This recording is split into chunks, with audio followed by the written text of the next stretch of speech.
All right, guys, welcome back to our 2026 World Cup roster prediction. The series that Tac and I have been doing since 2021. We did it for the Qatar World Cup, and now we've been steadily doing it every couple of months for the 2026 World Cup. Now, we should be clear, this is not Pochettino's roster. We'll do a separate video later with Tac predicting who Pochettino is going to bring to the World Cup. This is who we think should go based on where they're at right now. So if the World Cup was tomorrow, who should go to the World Cup? That's what we're going to be predicting here. We're going to be looking back at our last takes from March.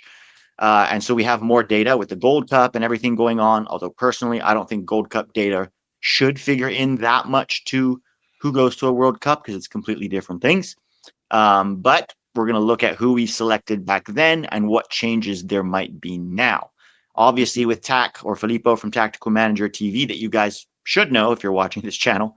And if you don't, make sure you go subscribe and check out his channel as well. We have a European season sort of awards prediction coming up for USMNT players abroad. Even though not everybody's got their transfers yet. Do you think there's going to be any MLS transfers to Europe? I mean, maybe Max Arson will go, but Crew seem No, I pretty think intent on Arsenal's keeping him. not going. Like the crew pretty much said no, right? And I mean, they offered. I think it was Middlesbrough that offered $3 million. I can't see anyone taking a higher risk on Arfston. So if they don't want to sell for 3 million, no one wants to pay. I think Arfston is staying with the crew. And Crew. outside of that, I mean, McGlynn just signed a new contract with Houston. I think so. He's probably going to be there his whole career. Luna pretty much already stated that he wants to stay because he doesn't want to change the environment. It's a World Cup year, which is a terrible mentality to have. Terrible. I agree that he shouldn't rush and go to a club where he's not projected to at least get minutes right away, right? Yeah, Let's put it this way: go to a club where it's his position to lose. sure. So the mentality is terrible. The truth is, I think he said that because he probably didn't have any decent offers. That's Yeah. probably the reality. Or he Um, knows Pochettino loves MLSers and staying in MLS might give him a greater chance of making the World Cup roster, which is sad. yeah. I mean, terrible mentality to have regardless. If he has an offer from a better club that he could get minutes in a better league, go. Yeah. But again, each their own. I don't think there's any other that could get a move. Maybe a prospect here and there that could happen randomly, right? That sometimes comes through, but I don't think so. I think the transfers have been set. Yeah, there doesn't seem to be a ton of prospects that are even ready for a European move. Like there are very young guys, right, that are like maybe like honestly, think to San Diego. They've been giving Luca Bombino, Oscar Verhoeven, and now Aiden Harangi minutes, and they're And playing Pedro well. Soma just got there. And Pedro Soma just got there. It's Mikey Varas, right? So this is his U20 Mhm. team. Remember when we followed them through World Cup, U20 World Cup? But they're doing okay in MLS, which for teenage fullbacks is not bad. Um, keep an eye on some of these kids, but they're not ready to go to Europe yet. So I don't think anybody's going. Let's basically dive into our World Cup roster from last time. All right, starting with the Pete, goalkeepers. just one question. It's 26-man roster, right? 26-man roster, yes. Okay. So last time I had Matt Turner, Patrick Schulte, and Diego Coaching. Now, our goalkeeping situation is still in shambles. So whoever we talk about, whoever it is, there isn't going to be a massive difference, right? I mean, Matt Turner honestly made the right decision, in my opinion, to come back to MLS, where he will probably be a starter for New England and get regular minutes. And MLS is probably his level as a goalkeeper, right? He's 31 years old now, turning 32, and I I'm going to make some changes here. Patrick Schulte was not in the Gold Cup, right? Because he was injured. So you never know, but I don't see Patrick Schulte being really any different than the goalkeepers that we have. And he actually has been error prone at times, not only for the national team but for the crew. Like there's no clear standout to be the number 1 for the 2026 World Cup. But if I had to make this choice right now, I'm going to make a couple of changes here. I would take these three: Matt Turner, Matt Freese, and Chris Brady. Um, Again, I don't think, now this was the Gold Cup goalkeepers. Ethan Horvath, I don't know what's happening with him because he wasn't even on the bench in League One to start the season. Is he getting a move? I don't know, but Ethan Horvath is sort of the same as Matt Turner in the sense that there's just nothing there that we can get excited about. Matt Freese, a lot of people are excited for him or about him after the Gold Cup, and he did have some good, especially that penalty save performance was very, very good against Costa Rica. But he also had mistakes and errors, right? But I think it's between him and Matt Turner to start at the 2026 World Cup, and I think Chris Brady will probably be the third goalkeeper. But you know what? Or should be. I don't have strong opinions. If you tell me it's Patrick Schulte, Well, but it's not. We're not predicting what Pochettino will do. It's what you would do. You would this bring is what both. I would do right Yeah. now. Doesn't matter who he will bring. Even though you're right, he'll probably bring Turner and Freeze probably, but it doesn't matter what he'll do. It's like what you think. Yeah. Yeah, I mean, also the third goalkeeper doesn't matter that much. I think Chris Brady's having a very good season for the Fire, and I think I would bring him just because he's young, and getting better every year. Like he really is. Doesn't mean he's an excellent goalkeeper or going to be anything. But I just want to look at the alternatives. There's Zach Steffen, keeps getting injured.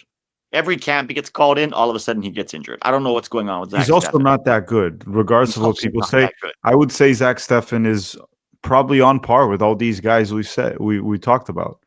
Yeah. Ethan Horvath, same situation. And then there's, the young guys are not ready, right? Diego Cochin, Julian Eyestone, guys like that still haven't played any professional minutes, so I wouldn't bring them Slonina is to. not ready either, if he ever will be. Slonina's a separate issue. This dude sucked in League One and is now going to be Chelsea's third goalkeeper for the rest of the season, looks like, which means he's not going to get any minutes in terms of like improving. I don't know what's happening with Slonina. I think he needs to take a hard look in the mirror and possibly come back to MLS at some point Can we just because talk about that for a second? Because um, some of these guys need a little bit of self awareness. Matt Turner being one of them, right? mm, When Matt Turner moved to Arsenal, it didn't take anyone to be a soccer genius or to know everything about this game to just tell the guys, like, listen, you will never be a starting Arsenal goalkeeper. It yeah, just won't happen. It won't happen. Okay. And honestly, even Stonina being very young, it's like, listen, you won't be a Chelsea starting goalkeeper. It's not going to happen. see, that is okay. I'm fine with it if there's like a loan plan. So in Slonina's case, they sent him out to the Belgian league on loan, which I thought was fine, right? Like if you're there and they're loaning you out, and they loaned him out twice, first to Belgium and then to League One. The problem was both times he was not very But good. it's not an ideal situation for a young player to keep moving around, changing environment, changing country. They can never adapt, never adjust to one. Most players that develop well, yeah, they get loans, sometimes not even to a different country, but they usually stay within the same environment. I'll give you a few examples just for starters. Real Madrid persisted with Vinicius. Vinicius was really bad for 3 seasons. Now, Ranier, which also was a Flamengo player that came to Real Madrid around the same time, they kept loaning him out. He went to like Dortmund, then he went to another one. One turned out good, the other one didn't. Of course, I'm giving one example there, but very often loaning out a young player and him just like bouncing around different places, adapting to different cultures, it just never really, it very often doesn't work. He needs some stability. And if he was going to go to Europe, he was playing regularly in MLS. Yeah, the problem is no team that he could start for was going to pay the 10 million that Chelsea paid Chicago for him, right? Yeah, I mean, ideally, from a career standpoint, it'd be better for him to stay with the Fire as a starter, which is what he was at the time. Yeah. Uh, but yeah, Chelsea offering 10 million. It's hard for the Fire to reject that for a player that you don't even know how good he'll be. 10 million is a lot of money, but they have to Well, be Chris Brady smart might when be they better pick. than him also. So you're going to get 10 million and a better goalkeeper. There's that as well. So I just think they need to make, if they're going for the money, fine. I'm sure Matt Turner made great money going to Arsenal, but if you're looking just from a career standpoint, you have to make the right decisions and go to clubs where it's your position to lose. Well, we knew, like, did any sane person think Matt Turner was ever going to be a starter for Arsenal? If their first goalkeeper got injured, they would sign someone. They were not going to go Turner till the end of the season. No. To be fair, So, they let him play all the Europa League games. He just wasn't good. Like, they gave him a shot. He played that first season. He played all their Europa League games for Arsenal. And it's just that he wasn't very good, right? And so then he goes loaned out to Nottingham, loaned out to or sold to Nottingham, loaned out to Crystal Palace. It well, was Zach just Steffen with Man exact. City too, Pete. He got Yeah, chances. He got yeah. He games. played FA Cup. Yeah, and he messed up many times. Yeah. Our goalkeeping situation is still in shambles. I still think we have to wait for the next generation and hope that a Diego Cochin or Julian Eystone or somebody else can step up. Adam Beaudry, even Chris Brady, I would put in that category because 21 is still very young for a goalkeeper. And this is his third season as a starter now. So he's got, honestly, as much experience as Matt Freese, if you think about it that way, even though he is very young. But again, I don't think the gap is big between any of these guys. And so these are the three I would bring. But if someone was like, no, I would bring Schulte, I'd be like, sure. It's, 6 of one, half a dozen of the other. So It's those are not really mine. a big debate, right? It's not like No, when we were debating whether Sam or Frodo and Frodo were gay at Lord of the Rings. Like, it's wait, not who was that hot debating of a that? debate. What? Who was debating that? Everyone. Wow, I must have missed out on that It discourse. was a very big debate, and we still haven't come to a conclusion. Didn't he have a daughter? Didn't he have, like, in the end of Lord of the Rings, get married and have a daughter? I mean, that doesn't mean anything. This is turning into a straight red card They episode. had a very nice relationship throughout their journey to destroy that ring, so it's still debatable. It could have been A some lot of Brokeback obsession Mountain. with a ring. So, Yeah, it could have been like some Brokeback Mountain stuff. But I mean, that was a hot debate. The goalkeeper position right now is not a hot debate. It's just kind of like it's yeah, you don't even pick want to die one. on any hill. You don't die on any hill. It's just whatever. No. No, but it will be interesting to see Turner versus Freese the rest of the season as they fight for, a World Cup spot. Like who's going to start? Because it's probably going to be one of those two. I can't see anybody else making a real push. But let's look at yours. Yours were exactly the same. No, this is Den. Okay, Den. Ben, Um, yeah, right now, I would keep Matt Turner. I would. Do I bring Diego Cochin? It's like one of those where I want to try to think long term. I don't think yeah. Cochin is ready, but I do think that probably 2030 he's a very strong candidate to possibly be starting if he develops, of course, right? He finally got some preseason minutes for Barcelona. 20 Yeah. minutes. The problem is goalkeepers take longer to develop, right? So in Yeah, 2030 he'll be like 24, which is still young for a goalkeeper. Might be good enough by then, yeah. but I'll go Matt Turner, Matt Freese, and I would bring Diego Cochin as the third option, hoping I don't have to play him. I don't trust Matt Turner. I don't trust Matt Freese unless it's a penalty shootout. But at least Turner, when he played for New England in MLS and he was sharp, at least the shot stopping was fine. Yeah. So as long as we get that version of him, we know his weaknesses, like playing out of the back, for example, we should be okay. Yeah. Right. So I'll go Turner, Matt Freese, and Diego Cochin. And I hope Matt Turner becomes the Matt Turner that we saw maybe in the 2021 Gold Cup. Or even the 2022 World Cup where he was pretty good. Not with his Besides against feet, the but his Dutch. But shot yeah, yeah. stopping was good, right? Like he didn't make any mistakes. He made the saves that you had to and had one or two very good saves. Just like reliable. I think Matt Turner's confidence has taken a huge hit the last couple of years. And for a goalkeeper, confidence is everything. And I think being in a low pressure environment in MLS, where he can mess up a time or two here and there, and he's not going to get benched. Hopefully, just playing regularly week in, week out will help him get his confidence back. And then it will be a real battle. There's a world where he starts at the World Cup, but if we go to a penalty shootout, you take him out and you put Matt Freese in. Freese just saved another penalty in Leagues Cup. I mean, I That's know it's not a real the tournament, but 2014 Dutch strategy. yeah, if he's a penalty specialist, which he does seem to be kind of, Matt Freese, then let him have, penalties. But for I guess we'll see, right? We'll see what it looks like between now and then. But again, this debate is almost meaningless because the gap between all of these guys is not big, if it exists at all. Fullbacks, all right. So last time I said I'm taking 4 fullbacks: Serginho Dest, Joe Scally, Anthony Robinson, and John Tolkien. And really, the debate is not there for those top three, in my opinion, right? Sorry, guys. Alex Freeman is not better than Joe Scally right now. Anybody thinking? I did see some takes on Twitter, that Alex Freeman was the best player in MLS, which is interesting take. Not only The best because, player in general, like with Messi there. yeah, the best player in MLS. Someone was trying to make an argument that he was the best player in MLS when you had maybe the best ever player playing in MLS. I was like, he's not even the best player in Orlando. Let's all chill, Bill. So no, I will not bring Alex Freeman. really the debate should be who's the backup left back for 2026, right? And I had John Tolkien there. He's, I think, a better left back than Max Arfson, certainly defensively. But now he's been relegated with Holstein Kiel. He's going to be playing in the two Bundesliga. I don't think that's a great environment going into the World Cup. I'm actually going to change that one from John Tolkien to Kevin Paredes. Kevin Paredes finally healthy again, looking pretty good in preseason for Wolfsburg. Let's see what he looks like the rest of the year. I know some people will say he's not really a left back, he's more of a wing back. I actually think he is a left back. I don't think he has the explosiveness or the skill in tight spaces to be a pure winger. I think as he continues to get older and gains experience, he could be, though, a good attacking left back. So I'm bringing Kevin Paredes as A-Rob's backup. Now, if I could bring Nathaniel Brown, that would be the obvious one. But Nathaniel Brown, and we can maybe talk about this, came out and said there was contact from U.S. Soccer, but I'm right now playing for Germany. Now, a lot of people took that to mean he doesn't want to play for us at all and the door is closed. Malik Tillman said the exact same thing. What are your thoughts?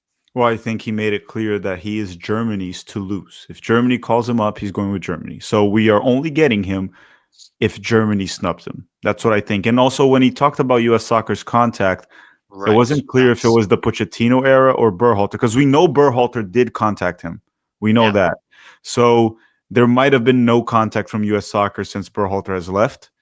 And I think his statement, it doesn't close the doors, because if Germany never calls him up, he might just go with it because it's a national team for him to play, World Cup. But pretty much his words were, if Germany calls me up, I'm German. I'm here. I do think it's interesting that the only time he's gotten this question is from German reporters instead of American reporters, even though he was in the U.S., right? Do we have reporters? No, we don't. No, But we have exactly. people who go sit in the press conferences. It's also weird that Pochettino's never been asked about Nathaniel Brown.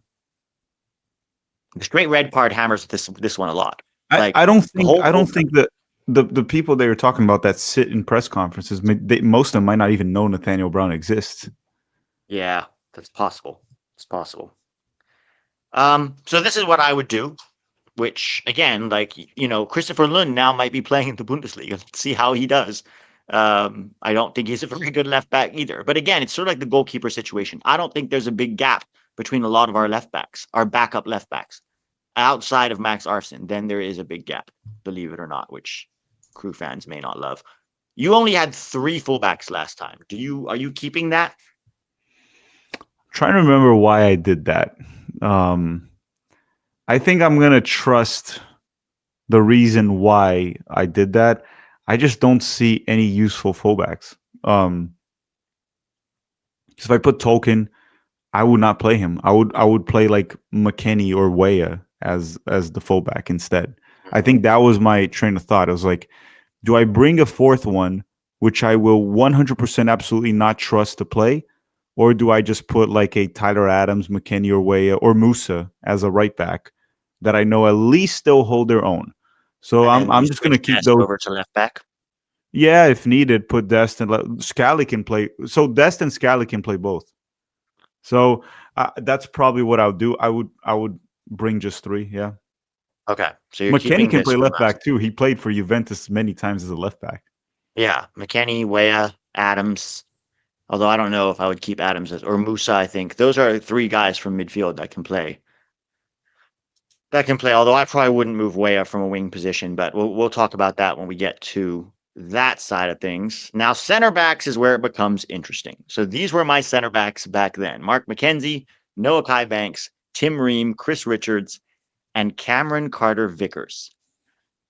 I gotta be honest, Tac. I don't know if I want to change this. I think for me, Richards and McKenzie are locks, right? Both playing in top 5 leagues.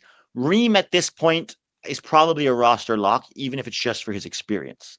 And he is good on the ball compared to some of our other center backs.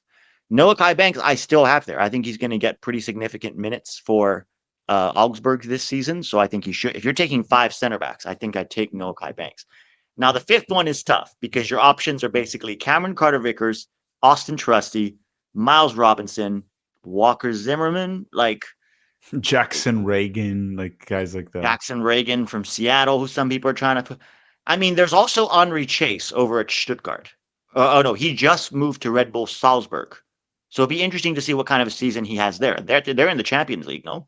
Yeah, So we don't know if he would accept the call. So, but yeah, it's he's eligible to play for us. Yeah. I think I would have those four for sure. Although I don't think Ream should start. I think Ream at the World Cup, he'll be 38 years old. He's continuing to be on the decline, and another year of aging, another year of playing in MLS and not really being pushed.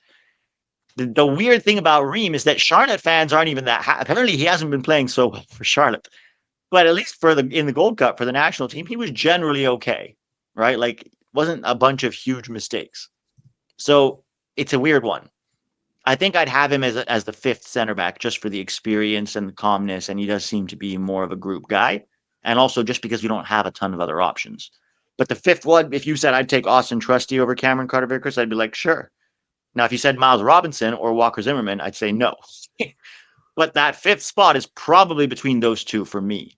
And Even I don't.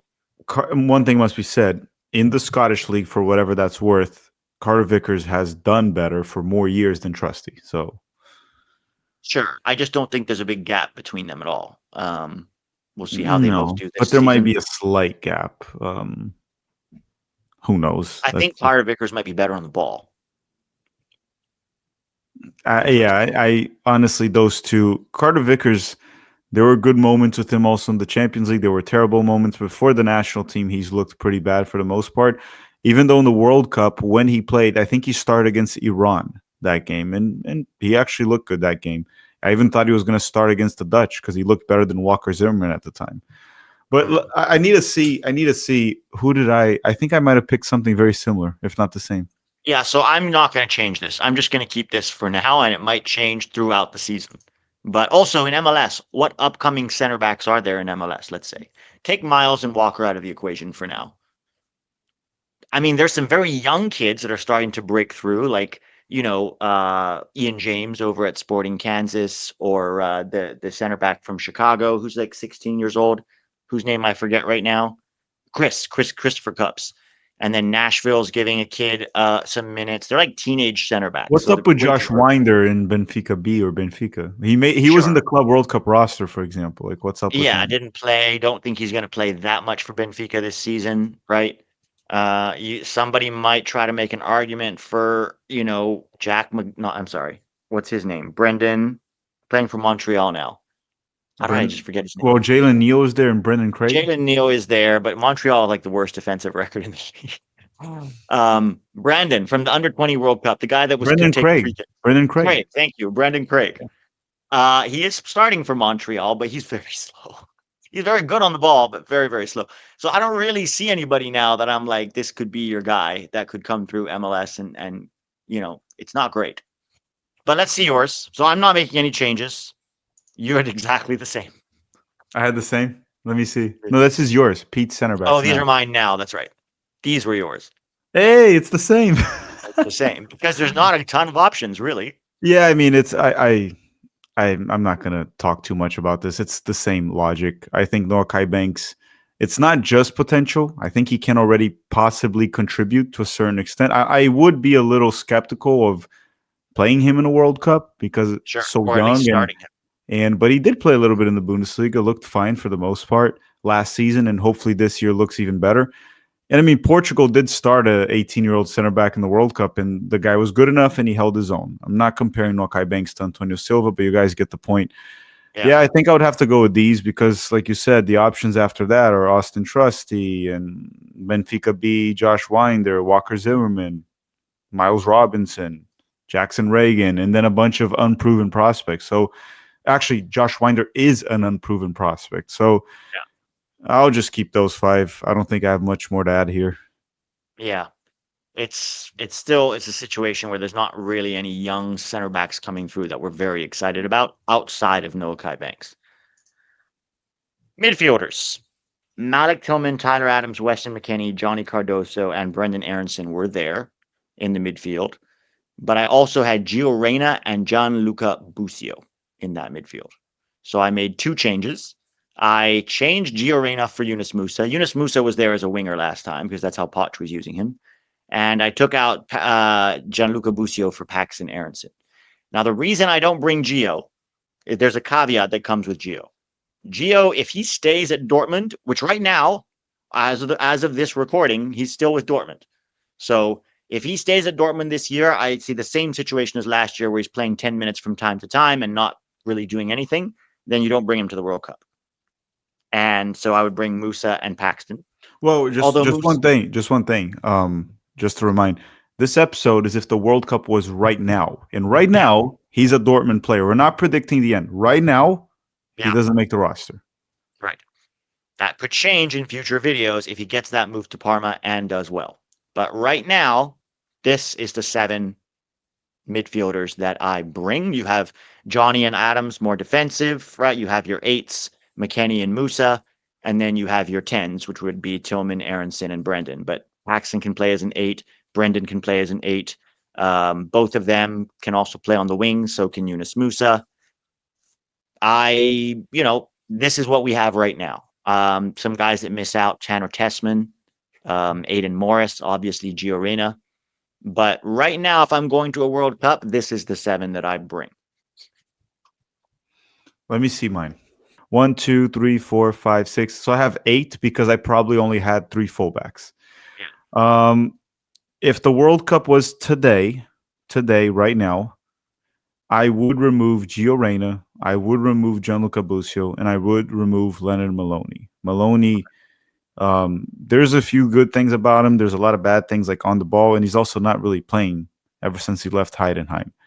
Yeah. What I would change is I would put Yunus Musa here in the midfield. I don't want to see him on the wing. Musa would be useful. So I would put Musa for Gio, like you, just to make it easy. I would remove Gianluca Busio, and I would put Tanner Tessman. We'll see how he does with Lyon this season, but he already got substantial minutes last season, got a good run, had some bad moments, good moments. I think there were more positives than negatives with Tanner Tessman. And then the other midfielder, I am debating between Diego Luna and Paxton Aronson. Mm. I wasn't really going to put Diego as a winger, even though he can also play there. I'm going to go with Paxton here because for Utrecht, at least, Paxton's best version was when he played as an 8 or as a 10, essentially. So Yeah. I'm going to put Paxton Aronson here. And obviously, Paxton, if you need, he can play out wide. Brendan Aronson can play out wide. Outside of that, I think we're good. So Musa, Paxton, and Tessman are added, and Gio, Busio, and Maloney are removed. Also, we don't know the situation with Busio. He might be playing the second division of Italy again. As of now, he is. Yeah. That's a big problem. On the other hand, Brendan Aronson's going to be in the Premier League. I don't know if he's going to start for Leeds, but it's very interesting to see how he does. What Right? I He's playing. heard, unlikely that he starts. No, very unlikely. But let's see what he looks like. I mean, we know Brendan Aronson at this point, right? This guy is just a workhorse. He's going to come on. He's going to make life difficult for you in terms of like working hard and running and pressing. But at a high level, this is not a creative player, you know. It's actually interesting how little time he got at the Gold Cup, all things considered. That was a bit odd. Okay, so these were my wide forward. Mm-hmm. I'm going to change that, and I'm only going to make one change. I have Diego Luna as the 4th winger now because he can play on the wing. He can also play in midfield if you need him Is to. Luna better than Zendejas? I don't know. I don't know. It's tough. It's tough. I think he showed well enough at the Gold Cup. The problem with Zendejas is he hasn't really showed it for the national team either. So that's kind of, I think Zendejas is better in Liga MX than Luna is in MLS. You can say that. But more recently, Luna has played better for the US than Zendejas has. I've only seen Luna play well for the US against Minos. I've only seen that. So this is the problem, right? This is the issue. But And I've seen him Zendejas, blatantly struggle against decent to better opposition. By decent, I mean even Mexico, which is yes. not even like, oh, he's struggling against Argentina. It's like, oh, that's fine. Most of our players would. Struggling against Mexico and then Well, Switzerland and Turkey. even when you watch Luna in MLS, there are times where he's really good, and there are times where you're like, what is he doing? What I like about Luna is that he's unpredictable, right? Which is a nice thing to have on this team full of very predictable players. And what I also like about him is he's going to fight. He's going to get out there. He's going to defend. He's going to work hard. He embodies a little bit what we wish more players had on this team. And that's why I have Luna there. Even though I don't think he's a starter by any means, I think having him there, you bring him on late in the game if you really need a goal and see if he can conjure up something by like pulling off a street move or whatever. He'll do these unpredictable things. And he was starting to develop some chemistry with Malik Tillman toward the end there. You're right that he hasn't done it against big teams, but when you combine his like that dog, as people like to say, that he has, I think he's worth a roster spot. I think he's worth a roster spot. Yeah, let me see who I brought because it's also the World Cup right now. So Yeah, yeah, so I got the same ones. I'm gonna but those keep are Luna mine. on this one because if it's right No, these are now, mine. These are mine right now. These are mine right okay, now.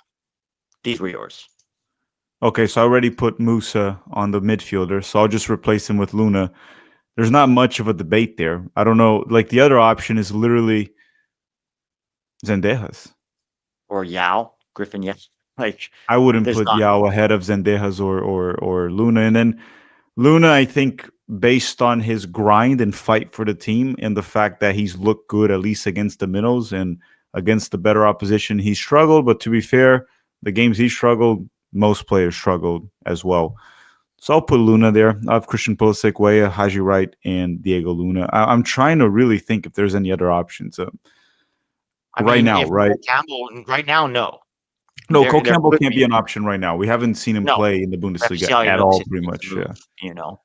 But right now, Um, no. There aren't really any winger options, which is like MLS. Where are these wingers you're supposed to be developing? or Right? Where center are they? backs or goalkeepers Yeah, where are they all? Like, or come on, center guys. forwards. Yeah, the last one they developed was Pepe. I So, was told they're doing a great job, a tremendous job, but it's not really what's happening. well, Um, our two best wingers. None of these wingers were developed in MLS. Not one. Even of these guys, right? Musa, Pulisic, Weah. Haji Wright was not developed in MLS. I know he no, spent a year.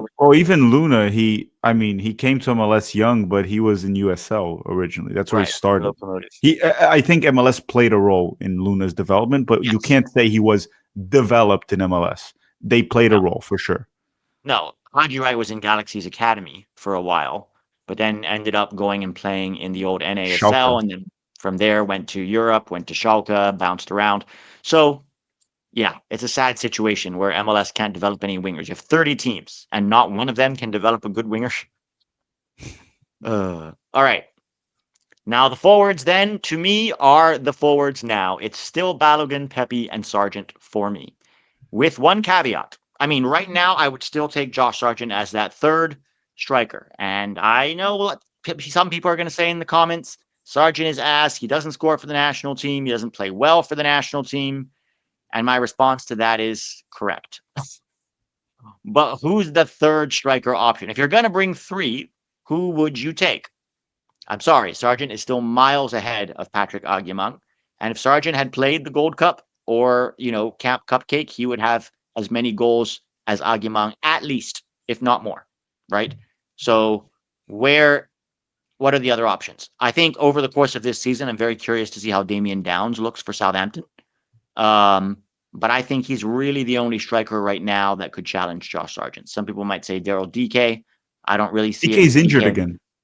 Again, Yeah, it's a muscle injury, so it's nothing major, thank goodness. It's just not really like an Achilles again, right? Something, well, not even thank goodness, but my point is it's minor compared to what he had, but he's injured again. It just feels like this guy can't stay fit. yeah, and even if he was fit, I personally don't really rate him as highly as some people do. Um, it's still Josh Sargent for me. I think he's going to have another good season at Norwich. I'm a little bit disappointed that he didn't go to Wolfsburg because I thought that would have been the perfect move for him. Um, but he made his decision. Now, let's see if he ends up going to the World Cup. But I think he's going to have, if he can stay healthy, he has very weak ankles. If he can stay healthy, I think he's going to have another 20 plus goal contribution season for Norwich. Balogun is still my number one. Pepe is benched again for yet another season for PSV. Now Allegedly, this time, allegedly, allegedly. well, we had one game so far, and Plee started. Plia, however you pronounce his name. And he's probably better than Pepe right now, and that's okay. I want Pepe to fight for this and oust him. So let's see how he does. The problem Hopefully is Balogun. at some point, Pepe needs to stop fighting for it and actually win that starting spot. Because first it was Luke De Jong, that was the captain, Dutch. Now it's this not random, like not many people know him. Guy that came from the Bundesliga, 32, I think, or 33 years old. Like at some point, you have to become the starter. It can't just be always like, oh, Pepe's trying, he's fighting for that spot. He has to become the starter. Yeah. If he wants to start at the World Cup, right, he's going to have to at least be the starter for PSV. But let's see how he does. Hopefully, Balogun stays healthy and has a very good season. That's crucial for us going into the World Cup. He's our number one striker. Yours were obviously the same because there really isn't a debate right now, in my opinion. No, I don't know. Like you already covered all of it. It's like Ajiman to me is not an option. If we get to that point, I just go back and I was like, you know what? I'll just bring Gio Reyna that's not playing at Yeah. all, and I'll just have him there. I'd rather have that. Um, even though it's Put a Tim little bit, Weah up top. yeah. Even though having Gio Reyna in the roster is a bit undeserving at the moment because of his own personal career decisions, but I'd rather just bring someone for another position. Yeah. Um, Well, than Agyemang in the roster is equally undeserving. I just Yeah, don't have I'll a remove player. Agima and I'll even bring Aiden Morris and have another midfielder. Yeah. Like I don't care. I just won't bring a player of that level. It's what I talked about with the fullbacks. If I were to bring a player that I 100% cannot play, I 100% do not trust, I'll just fill in another position and that's it. Yeah. So these three, it is going to be an interesting championship season because you've got Josh Sargent, Daryl DK, Haji Wright, Charlie Damien Kelman, Downs. Damian Downs, and Patrick Agyemang. You have 6 American strikers, although Wright plays more on the wing. But it is going to be an interesting sort of scrap between these 6 Americans who's going to score the most goals and contributions. I still think it's going to be Sargent or possibly Wright if he's healthy. Downs might be up there. Let's see how Downs does. But it'll be interesting to see how they do. So, guys, this is our 2026 roster that we would take if it was happening right now. Let us know in the comments who you would bring. Hit like, hit subscribe, hit the notifications button so you get notifications. The season is kicking off. We're going to do a video now on Tac's channel, which should be released soon. Basically, predicting season awards in different metrics for USMNT players abroad. So go check that out. If you're new to the channel or if you're new to soccer, we are going to cover the European season very closely. Every week, Tac does an Americans abroad video. I do a top 10 sort of moments or performances from Americans. So welcome to the channel. We are a year out from the World Cup. I think it's going to be a really exciting season with everybody fighting for a spot on that 26 World Cup. So hang with us for it. It's going to be a fun ride one way or the other. All right, guys. Talk to you soon.